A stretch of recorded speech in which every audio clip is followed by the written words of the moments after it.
Good morning. So today we're going to talk about how to get out of your funk in 3 steps. And I will start with, I was going to do this one live this morning, but I've had a few issues come up, so I'm really sorry. I've pre-recorded it.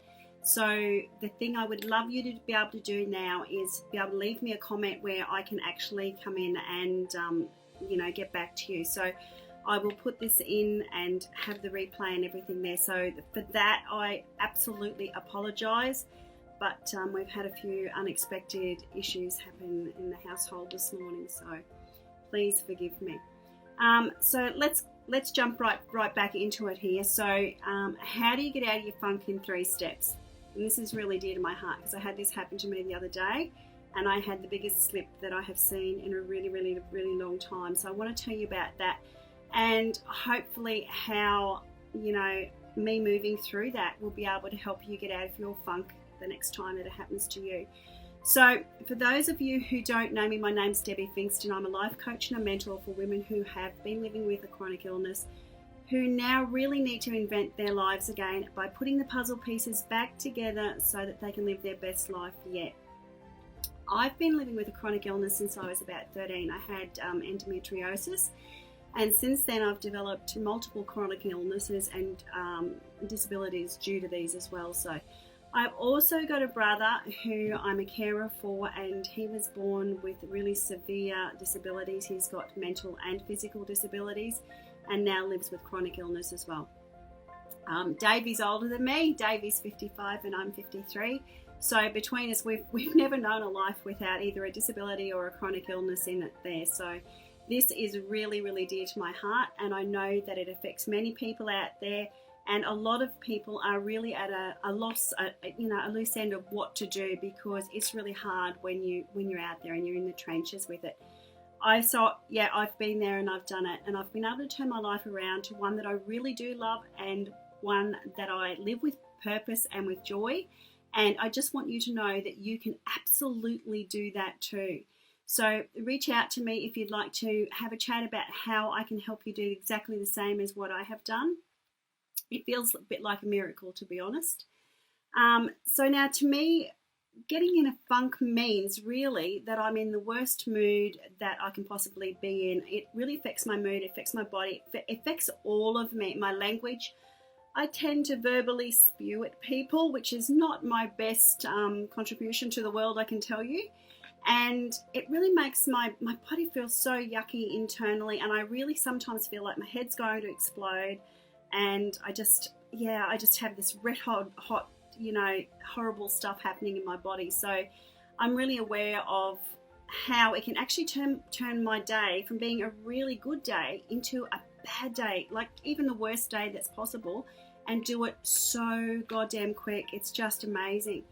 So you know that if we catch our thoughts quickly enough, we can change the way that we feel, the way we think, and then the way that we act, and then that really affects the results for the rest of the day. So we can actually turn it around. But it's all about putting little habits in place, and this can really help us get out of the funk and move forward through our day a lot easier. But it's hard, and I get that. And it's really hard because we try to be so good all the time, and really that's not realistic. That's life. It happens to us all the time, and it can happen, oh my goodness, it happens to me when I'm in pain, which has been quite recently, when I've had little sleep, when people are really annoying me and I feel like they're wanting to pull me in all different ways, and I really just feel like sitting down and crying, and I get so overwhelmed. And I really don't feel like people are hearing me properly. Like the kids might be sick. I don't have kids at home, but I have David here. So David might be unwell and might be having an emotional day. And we can just really feel like people are just wanting to take chunks out of us all day long. And these are only just to name a few of the things that we can actually go through. There's so many things out there that can turn our mood upside down. So what do we do to improve and to interrupt the funk? Put my teeth back in the funk. So let me break it down for you, because there's 3 really good steps that I use to do it, and I'm not going to tell you that it's easy, because anything in life that I've found that's worthwhile, that lasts, is not easy, but it's well worth putting the time in. So step number 1 is we need to get really aware of our thoughts, of when those thoughts come in that start to lead to us getting into that funk, that bad mood, that wanting to just scream mood. So we need to be really aware of when they're coming in and what's actually causing them. And this helps us be able to catch them sooner, catch them quicker, and turn the whole situation around. So like I said before, I can hear you saying, "Hey Deb, it's not that easy, girlfriend." And I get that, because it's taken me a long time to be able to do this. But like I said, I don't always go for easy. I go for what works. And this absolutely works. I've proven it over and over and over. So it's going to be a learned habit, something that's going to take time and something that's going to take a lot of practice. So by becoming aware of your thoughts and what actually is triggering you is one of the first little steps. So we're going to want to take this in little steps, because our subconscious mind, if we give it too much, to think about too quickly, it's just going to shut down, and it's not going to help us be able to move forward. It's going to hinder us. So we want to keep that subconscious mind working and moving forward with us as well. So each time you catch yourself thinking about a negative thought, you are actually retraining your mind to recognize these negative thoughts and being able to then pause and decide what action you're going to take next. And that pause in the middle is where all that magic actually really comes in and helps. So you're going to hear me harping about this, and I know that I do harp on about this, and I'm going to tell you because it's really, really important. We might not be able to control our bodies or our illnesses or life in general, but the one thing in this world that we have control of is our minds, and it is such a powerful tool. So this is where you can actually really stop and make the biggest difference to your life, is by actually using your mind power, and it's awesome. Okay, step number 2 is, once you've managed to be able to master that, recognizing the thoughts and being able to say, okay, right, let's pause. This is what's actually, triggering me today. Then we can start to learn to take action. There's lots of things that we can do to actually take action with this. So I'll just list a few of them here. There are more out there that you can use, but these are the ones that work really well for me. You can change your self-talk. So once, you feel a thought coming in, and it can be, "Oh, that's really awful. I feel so overwhelmed."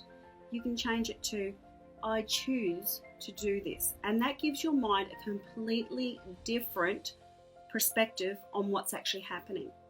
So change the story that you're telling yourself, change that self-talk. Another one that I use too is, so that I am really aware of what's actually happening with my self-talk, I actually write it down in a journal, and I keep a notepad or a journal close to me, and I write down what the negative thought was, and then directly underneath that I will rewrite that story that has just come into my head into something that's positive. So if it's like, "Oh, gee whiz, I am so overwhelmed, I'm being interrupted at work all day today, I never have enough time to get done what I want to get done." Well, then you can write that down, and then just in underneath it, pop in the new story that you're going to tell yourself, the new thought that's going to go into your head. "Oh wow, I choose to be able to, help these people, because I know that it's going to make a huge difference in their life. It's not going to take me that much time, and it will be something that will move them forward, and it will also move me forward. I do have enough time. This is making time for me in the future." So when I do that and I completely change my story around, then I will actually read it out loud, and I will repeat it probably up to 10 times, to be honest with you, so that it's actually in there and it's replacing that old negative thought that I just had. So when you're feeling really, really overwhelmed, and you can be like in a group of people in public, or maybe you're in a shopping line and somebody's really ticked you off, or for me it would be sitting with my parents and trying to work out stuff at the moment, and everybody's talking and you just want to say, "Shut up and let me do what I've got to do and give me the space that I need, because this is exactly what happens to me. Or, someone's just said a nasty comment to you and you just want to tick it off straight away. Well, this is another really great technique that you can use, and it can be done, if you can find a nice little place where you can sit quietly to do it, that's fantastic. If you can't, it doesn't matter, just do it then and there, and nobody needs to even know that you're doing that. And it's actually just taking deep breaths. So you go, hold it at the top, then let it out slowly. And you can do that up to, between 5 and 10 times. Usually 10 times is my magic number. And I can still be holding a conversation and breathing deeply in the middle of it, and then being able to move on again. So the next time you're in maybe a grocery line, or someone's there and they've really ticked you off, and you just don't want to answer back the way that you would normally, just go like that with it and say something nasty, something hurtful, or you can feel your mind go, geez, did you really go there?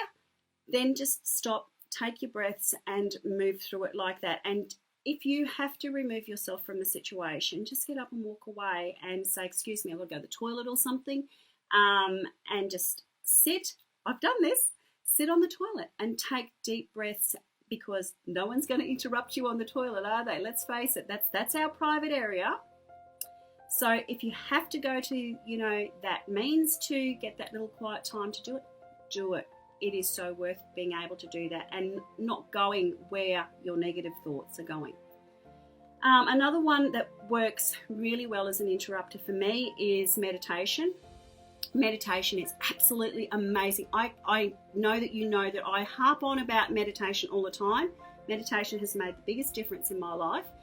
It is the one thing that really will shift my mood as quick as that.